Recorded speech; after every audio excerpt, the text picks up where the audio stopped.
Hello guys, അപ്പോൾ എല്ലാവരും എന്ത് പറയുന്നു? സുഖമായിട്ടിരിക്കുന്നു. ഞാനിവിടെ സുഖമായിട്ടിരിക്കുകയാണ്. അപ്പോൾ ശരിക്കും പറഞ്ഞാൽ കുറേ പേര് റിക്വസ്റ്റ് ചെയ്യുന്നുണ്ട്, ചേച്ചി ബാക്ക്ഗ്രൗണ്ട് ഒന്ന് മാറ്റി പിടിക്കുമെന്നുള്ളത്. അങ്ങനെ ഞാൻ ബാക്ക്ഗ്രൗണ്ട് ഒന്ന് മാറ്റി പിടിച്ചേക്കാണ്. മൈക്കില്ലാത്ത കാരണം സൗണ്ടിന് പ്രശ്നം വരും. അത് നിങ്ങൾ സഹിച്ചോണം കേട്ടോ. നിങ്ങൾ പറഞ്ഞിട്ടാണ് കേട്ടോ ബാക്ക്ഗ്രൗണ്ട് മാറ്റുന്നത്. എനിക്കറിയാമായിരുന്നടാ ബാക്ക്ഗ്രൗണ്ട് ഒരിതില്ലായിരുന്നെന്നുള്ളത്. ഇപ്പോഴും വലിയ ഇതൊന്നും ഇല്ല. ഒന്നാമത്തെ കാര്യം ഹോസ്റ്റലല്ലേടാ, അന്നേരം എവിടെ ഇരുന്നാലും സൗണ്ടാണ്. അപ്പോൾ അതാണ് വീഡിയോ. ഞാൻ അത്യാവശ്യം ഒത്തിരി കമൻസൊക്കെ കാണുന്നുണ്ട്.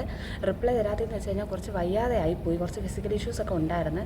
പക്ഷേ ദൈവം സഹായിച്ച് നല്ലൊരു ഗ്യാങ്ങിനെയാണ് കിട്ടിയേക്കുന്നത്. അതുകൊണ്ട് ഇപ്പോൾ വീട്ടിൽ കിട്ടുന്ന പോലൊരു കെയർ എനിക്ക് ഇവിടെ കിട്ടുന്നുണ്ട്. ഞാൻ സൈഡിലായിട്ട് ഇന്നലത്തെ ഒരു വീഡിയോ കാണിച്ചേക്കാം കേട്ടോ. അല്ല ഓക്കെ, വാട്സപ്പ് സെറ്റ് ആവുന്നില്ലേ? അപ്പോൾ എനിക്കിപ്പം മറ്റേ NDAയുടെ സ്കാമിനെ പറ്റിയിട്ടൊക്കെ കുറേ പേര് എൻ്റെ അടുത്ത് ചോദിക്കുന്നുണ്ട്, വീഡിയോ ചെയ്യാവോ എന്ന്. ശരിക്കും പറഞ്ഞാലുണ്ടല്ലോ, ഇവർ റീ എക്സാം നടത്തുമെന്നുള്ളതിൽ വലിയ ഉറപ്പൊന്നുമില്ല. ഇപ്പം ഞാനും കൂടെ ഇപ്പം നമ്മളിപ്പോൾ ഓരോ വീഡിയോസ് കാണുമ്പോഴും ചിലപ്പോൾ എനിക്ക് തോന്നി ഇനിയിപ്പോൾ റീ എക്സാം നടത്തുമെന്ന്. ആ ഒരു ഇത് വെച്ച് ഞാൻ നിങ്ങളോട് പറയാനുള്ളൊരു കോൺഫിഡൻസ് എനിക്കില്ല. കാരണം എന്ന് വെച്ച് കഴിഞ്ഞാൽ അത് ചിലപ്പോൾ നിങ്ങൾക്ക് ഞാനൊരു അമിതമായിട്ടുള്ളൊരു ഹോപ്പ് തരുന്ന പോലെ ആയിരിക്കും. ഇനിയിപ്പോൾ അഥവാ അവരൊരു റീ എക്സാം ഒന്നും നടത്തിയില്ലെങ്കിൽ നിങ്ങൾ ഭയങ്കരമായിട്ട് മെൻ്റലി ഒത്തിരി ഇതായി പോകും. ഓൾറെഡി അത്യാവശ്യം കുറേ പേര് നല്ല മെൻ്റലി ഡിപ്രസ്ഡ് ആയിട്ടിരിക്കുമല്ലോ. അന്നേരം എനിക്ക് ഇനിയും കൂടെ വിഷമിപ്പിക്കാനായിട്ടൊരു താല്പര്യം ഇല്ലാത്തതുകൊണ്ടാണ് ഞാൻ അതിനെ പറ്റിയിട്ട് സംസാരിക്കാത്തത് കേട്ടോ. വരുന്നിടത്ത് വെച്ച് കാണാമെന്നേ പറയാൻ പറ്റത്തുള്ളൂടാ. ഇനിയിപ്പോൾ എന്തായാലും ന്യൂസ് ചാനൽസൊക്കെ ഏറ്റെടുക്കുന്നുണ്ടല്ലോ. അപ്പോൾ എന്തായാലും ചിലപ്പോൾ ഒരു നല്ല ഒരിത് ഇന്ത്യയുടെ ഭാഗത്തുനിന്ന് ഉണ്ടായേക്കാം. അപ്പോൾ അങ്ങനെ പിന്നെ എനിക്ക് എപ്പോഴും വരുന്നൊരു റിക്വസ്റ്റാണ്, ചേച്ചി MBBSൻ്റെ ഒരു റിയൽ ഫാക്ട്സ് പറയുമോ, MBBS എന്താണെന്ന് പറയുമോ, MBBSൻ്റെ ഒരു ഡാർക്ക് സൈഡ് പറയുമോ, അങ്ങനെയൊക്കെ. ശരിക്കും പറഞ്ഞാൽ ഞാനൊരു 3rd ഇയർ MBBS സ്റ്റുഡൻ്റാണ്. പക്ഷേ എനിക്കും അറിയാവുന്ന ഒരു ഡാർക്ക് സൈഡ്, അതായത് എനിക്കും ഫുള്ള് ആ ഒരു പ്രശ്നങ്ങളെ പറ്റി അറിയത്തില്ല. എനിക്കും വളരെ കുറച്ച് കാര്യങ്ങളൊക്കെ അറിയത്തുള്ളൂ. കാരണം ഞാനൊരു ഗ്രാജുവേറ്റ് ആയിട്ടില്ലല്ലോ, ഇവിടെ ആവുന്നതല്ലേ ഉള്ളൂ. ശരിക്കും പറഞ്ഞാൽ നമ്മുടെ ഗ്രാജുവേഷനൊക്കെ കഴിഞ്ഞ് നമ്മൾ ആ ഒരു പബ്ലിക്കിലേക്ക് ഇറങ്ങുമ്പോഴാണ് നമുക്കതിൻ്റെ ആ ഒരു ഡാർക്ക് സൈഡും കാര്യങ്ങളും ഓപ്പർച്യൂണിറ്റീസും സ്കോപ്പും ഒക്കെ മനസ്സിലാവുന്നത്. ഇപ്പോൾ ഇതുവരെ കേട്ടെടുത്തോളം ഒരു നല്ലൊരു ഇതായിട്ട് എനിക്ക് തോന്നുന്നില്ല. കാരണം എന്ന് വെച്ച് കഴിഞ്ഞാൽ നമ്മൾ ഇത്രയും കോമ്പറ്റീഷൻ സഹിച്ചിട്ടാണ് ഒരു MBBS സീറ്റ് ഒപ്പിക്കുന്നത്. ഈ MBBS സീറ്റ് ഒപ്പിച്ച് കഴിഞ്ഞാൽ ശരിക്കും പറയാമല്ലോ, പഠിക്കാൻ നല്ല പാടാണ്. കാരണം എന്ന് വെച്ച് കഴിഞ്ഞാൽ നമ്മുടെ നഖം മുതൽ ഇപ്പം മുടി മുതൽ നമ്മുടെ കാലിൻ്റെ നഖം വരെ നമ്മൾ പഠിക്കണ്ടേ. നമ്മൾ ഡോക്ടേഴ്സ് ആവുന്നവരല്ലേ. അപ്പോൾ അതിനെ പഠിക്കുന്നതിന് അതിൻ്റേതായ ബുദ്ധിമുട്ടുണ്ട്. എല്ലാ വക കാര്യങ്ങളും അറിയണം. കാരണം ഒരു ഡോക്ടർ എന്ന് പറയുമ്പോഴത്തേക്ക് നമ്മളെപ്പോഴും അപ്ഡേറ്റഡ് ആയിരിക്കണമല്ലോ. ഇന്ന് കാണുന്ന ഡിസീസ് ആയിരിക്കത്തില്ല നാളെ കാണുന്നത്. അപ്പോൾ ശരിക്കും പറഞ്ഞാൽ അത്യാവശ്യം ഒത്തിരി പഠിക്കാനുണ്ട്. നമുക്ക് ഈ എക്സാമിന് മുന്നേ എല്ലാ എക്സാമിന് മുന്നേയും യൂണിവേഴ്സിറ്റി എക്സാമിന് മുന്നേ 1 മന്ത് സ്റ്റഡി ലീവ് കിട്ടും. നമ്മുടെ കണ്ണിൽ നിന്ന് ശരിക്കും പറഞ്ഞാൽ ഉണ്ടല്ലോ അവിടെ ചോര വരും. ആ ഒരു രീതിയിലാണ് നമ്മൾ പഠിക്കുന്നത്. അത്രമാത്രം ടെൻഷനും ഭയങ്കര സഫക്കേഷനും ഒക്കെയാടാ. എങ്ങനെയാണ് നമ്മളിങ്ങനെ എന്ന് വെച്ചാൽ 1 മാസം ഫുൾ എക്സാമാണ്. ഈ 1 മാസം സ്റ്റഡി ലീവ് കഴിഞ്ഞ് 1 മാസം ഫുൾ എക്സാമാണ്. ഓരോ സബ്ജക്റ്റിനും 2 പേപ്പർ കാണും. അത് കഴിഞ്ഞ് അതിൻ്റെ പ്രാക്ടിക്കൽസ് കാണും. ഇതെല്ലാം കൂടെ തീരാനായിട്ട് 1 മാസം സമയമെടുക്കും. ശരിക്കും പറഞ്ഞാൽ നമുക്കൊരു ഒരു ഇതില്ലാത്തൊരു അവസ്ഥയാണ്. അതായത് കഴിക്കാനും വേണ്ട, ഒന്നും വേണ്ട, അങ്ങനത്തെ ഒരു അവസ്ഥയാണ്. അപ്പോൾ പഠിക്കാനും അത്യാവശ്യം നല്ല രീതിയിലുണ്ട്. ഇത്രയും പഠിച്ചാൽ തന്നെ എനിക്കിപ്പോഴും അറിയത്തില്ല എനിക്കൊരു ബേസും കാര്യങ്ങളൊക്കെ ഉണ്ടോയെന്ന്.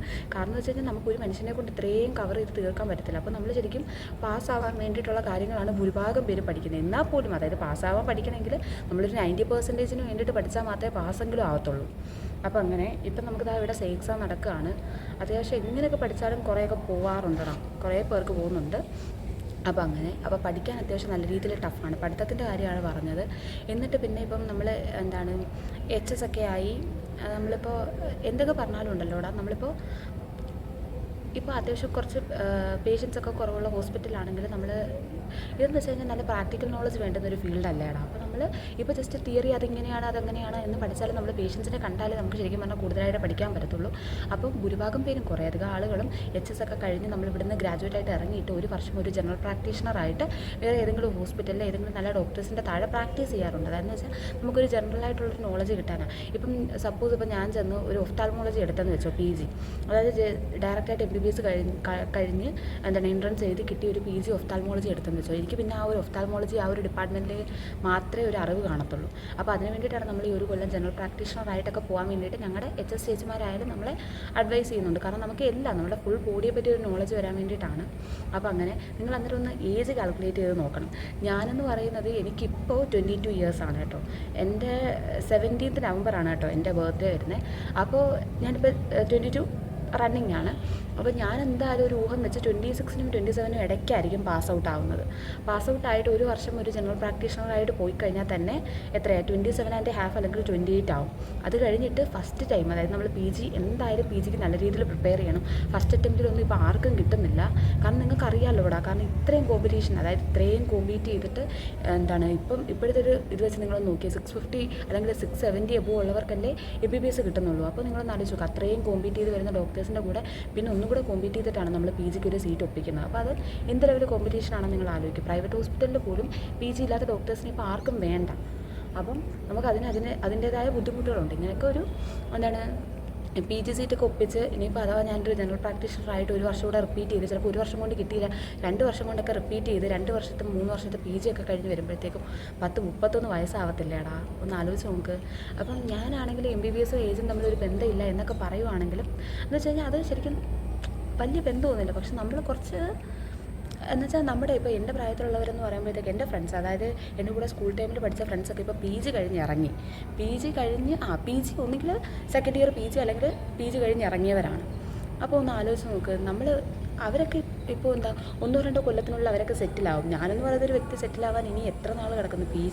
PG കഴിഞ്ഞിട്ട് വേണം നമ്മൾ ഇനി ഗവൺമെൻറ് ടെസ്റ്റ് എഴുതണം, അങ്ങനത്തെ കാര്യങ്ങളൊക്കെ ചിന്തിക്കാൻ.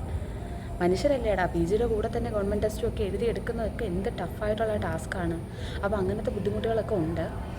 പിന്നെ ഇപ്പം ഞാൻ പറഞ്ഞ പോലെ ഞാനിപ്പം കറക്റ്റ് UG ചെയ്തുകൊണ്ടിരിക്കുന്ന ഒരാളായതുകൊണ്ട് എനിക്ക് ആ ഒരു പബ്ലിക്കിലേക്ക് ഇറങ്ങിയാലുള്ള സാധ്യതകളെപ്പറ്റി വലുതായിട്ട് ആധികാരികമായിട്ട് പറയാൻ പറ്റത്തില്ല.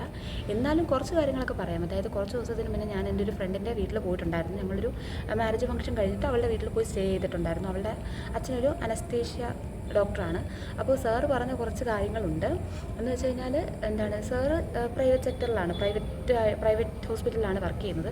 പക്ഷെ അവിടെ തന്നെ ഇപ്പോൾ ഇത്രയും ഡോക്ടേഴ്സ് ഇങ്ങനെ പഠിച്ചിറങ്ങുമല്ലേ, അന്നേരം ഇപ്പോൾ ഈ സാറിപ്പോൾ ഒരു 40,000 സാലറി, ജസ്റ്റ് സപ്പോസ് നിങ്ങൾ വിചാരിച്ചു, അല്ലെങ്കിൽ ഒരു 20,000 സാലറി വേണമെന്ന് പറഞ്ഞ് സാറ് ഇപ്പോൾ അവിടെ വർക്ക് ചെയ്യുന്നതിനിടയ്ക്ക് സാർ ഇപ്പോൾ വേറെ എങ്ങോട്ടെങ്കിലും ഒന്ന് മാറുമോ, അല്ലെങ്കിൽ ഇത്തിരി കൂടെ സാലറി കിട്ടുന്ന വേറെ എങ്ങോട്ടെങ്കിലും ഒന്ന് മാറി പിന്നെ ഇപ്പോൾ അഥവാ അവിടെ പോരാന്ന് പറഞ്ഞ് ഇവിടെ തിരിച്ച് വന്നു കഴിഞ്ഞാൽ നമുക്ക് ചിലപ്പോൾ ആ ഒരു 20,000 സാലറി ഒന്നും കിട്ടത്തില്ല. കാരണം 50,000 എങ്കിലും തന്നാൽ മതി എന്ന് പറഞ്ഞ ആളിവിടെ വെയിറ്റിംഗാണ്.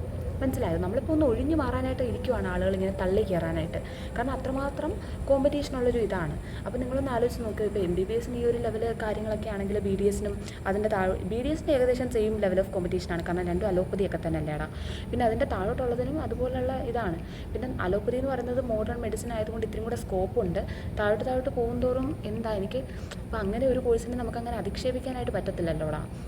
ഇപ്പോൾ എനിക്കെന്ന് വെച്ച് കഴിഞ്ഞാൽ എനിക്ക് ഫസ്റ്റ് ടൈം എഴുതിയപ്പം ഹോമിയോ ഒക്കെ കിട്ടുമെന്നുള്ള ഒരു സാഹചര്യം വന്നപ്പോഴത്തേക്കും എൻ്റെ അച്ഛനും അമ്മയ്ക്കൊന്നും വിടാൻ താല്പര്യമില്ല. അന്വേഷിച്ചപ്പോൾ ഇപ്പോൾ ഇത്തിരി അറിവുള്ള ആളുകളൊക്കെ പറയുന്നത് പോകണ്ട എന്നുള്ളതാണ്. കാരണം വെച്ച് കഴിഞ്ഞാൽ ഇപ്പം ഞാനെന്ന് വെച്ച് കഴിഞ്ഞാൽ ഒരു അത്യാവശ്യം ഒരു പഠിക്കുന്ന കുട്ടി എന്നുള്ളൊരു പേരുള്ള ആളാണ് അവിടെ നാട്ടിലൊക്കെ. അപ്പോൾ നമ്മൾ എനിക്ക് ഇപ്പം BSc വല്ലതും എടുത്തിട്ട് ഒരു പ്രൊഫസറോ ലെക്ചററോ ഒക്കെ ആവാമല്ലോ. അതിനുള്ള സ്കോപ്പ് പോലും ഇല്ല എന്നുള്ളൊരു ഇതാണ് വെളിയിൽ നിന്നൊക്കെ കിട്ടുന്നത്. അതായത് പറഞ്ഞ് എനിക്ക് ആധികാരികമായിട്ട് അങ്ങനെ പറയാൻ അറിയത്തില്ല. ഞാനിപ്പോഴും പലപ്പോഴും പലവരും പറഞ്ഞ ആ ഒരു ഇതിൽ നിന്നിട്ടാണ് ഇതിനെപ്പറ്റി സംസാരിക്കുന്നത്. ചിലപ്പോൾ ഇത് ഞാൻ പറയുമ്പോഴത്തേക്കും ആ ഒരു കോഴ്സിന് പഠിക്കുന്നവർക്ക് ചിലപ്പോൾ നല്ല ഫീലിങ്സ് ആവാം. അപ്പോൾ അതുകൊണ്ട് എനിക്ക് അങ്ങനെ പറയാൻ പറ്റില്ല. അപ്പോൾ അങ്ങനെയൊക്കെ അപ്പോൾ അതാണ് ഈ അത്യാവശ്യം നല്ല രീതിയിൽ പഠിക്കുന്ന പിള്ളേരെ ഒന്നും ആരും ഈ BAMS BUMS അല്ലെങ്കിൽ BHMS ഒക്കെ എടുക്കാൻ പ്രോത്സാഹിപ്പിക്കാത്തതെന്ന് വെച്ച് കഴിഞ്ഞാൽ അതിനുള്ള സ്കോപ്പിനെക്കാട്ടിലും ഒരു നല്ല ബെറ്റർ ഒരു ഇത് കിട്ടും അവർക്ക്. വേറെ ഏതെങ്കിലും ഒരു കോഴ്സ് എടുത്ത് പഠിച്ചാൽ അതിനെക്കാട്ടിലും ബെറ്റർ പ്ലേസ്മെൻറ്റ് കിട്ടും, ബെറ്റർ സാലറി കിട്ടും. അപ്പോൾ അങ്ങനെയൊക്കെയാണ്. അപ്പോൾ ഇത് കുറേയധികം റിക്വസ്റ്റ് വന്നൊരു വീഡിയോ ആയതുകൊണ്ടാണ് ഞാൻ ചെയ്യുന്നത്. ശരിക്കും പറഞ്ഞാൽ പഠിക്കുന്ന കാര്യത്തിലാണെങ്കിൽ ഒത്തിരി പഠിക്കാനുണ്ട്. നമ്മുടെ ലൈഫ് എല്ലാം നമ്മളിങ്ങനെ ഫസ്റ്റ് ചാൻസിൽ കിട്ടിപ്പോയാലും ഒരു 29-30 വയസ്സെങ്കിലും ആവും നമ്മൾ ഈ ഫുള്ളൊരു ഇത് കഴിഞ്ഞിറങ്ങാനായിട്ട്. പിന്നെ ഇനിയിപ്പോൾ നിങ്ങൾക്ക് വല്ല സൂപ്പർ സ്പെഷ്യാലിറ്റി ഒക്കെ വേണമെങ്കിൽ അതിങ്ങനെ കൂടി പൊക്കോണ്ടേയിരിക്കും. അപ്പോൾ അങ്ങനെ പിന്നെ എവിടെയാണെങ്കിലും നമ്മൾ നല്ല രീതിയിൽ പഠിക്കുന്ന പോലെ ഇരിക്കും. നമ്മൾ നല്ല രീതിയിൽ പഠിച്ചു കഴിഞ്ഞാൽ ഏത് ഫീൽഡിലായാലും സ്കോപ്പ് ഉണ്ടല്ലോ ഇവിടെ. അപ്പോൾ അങ്ങനെ ഇപ്പോൾ അന്നേരം ഇതൊരു ഡീമോട്ടിവേഷനായിട്ടൊന്നും ആരും എടുക്കണ്ട. ഇത് ശരിക്കും പറഞ്ഞാൽ നിങ്ങളായിട്ട് റിക്വസ്റ്റ് ചെയ്തിട്ട് ഞാൻ ചെയ്യുന്നൊരു വീഡിയോ ആണ്. പിന്നെ നിങ്ങൾ ഒരു കാര്യം you must keep in your mind that ഞാനൊരു UG ചെയ്തുകൊണ്ടിരിക്കുന്ന ആളാണ്. ഞാൻ ഒരിക്കലും ഒരു പ്രൊഫഷണൽ ആയിട്ടില്ല. അപ്പം ആ ഒരു പഠിച്ചുകൊണ്ടിരിക്കുന്ന ഒരു കുട്ടി പറയുന്ന ഒരു ലെവലിൽ നിങ്ങളിത് എടുത്താൽ മതി. അപ്പം ശരിയടാ, ഇത്ര ഉള്ളായിരുന്നു നമ്മുടെ ഇന്നത്തെ വീഡിയോ. എന്തായാലും ഇപ്പോൾ മറ്റേ സെൽഫിലൊക്കെ ഒരു സീറ്റൊക്കെ എടുത്ത് വരുന്നവരാണെങ്കിൽ നിങ്ങൾ നല്ല രീതിയിലൊന്ന് ചിന്തിച്ചിട്ടൊക്കെ വരിക. കാരണം നമ്മളിപ്പം ഈ അടയ്ക്കുന്ന ഫീസ് നമ്മളെ കൊണ്ട് മുതലാക്കണമെങ്കിൽ നമ്മൾ അത്രത്തോളം നിങ്ങൾക്ക് ഊഹിക്കാമല്ലോ. അപ്പം അങ്ങനെയൊക്കെ. അപ്പം അത്രയൊക്കെ ഉള്ളടാ. ശരിയടാ, ടാറ്റാ.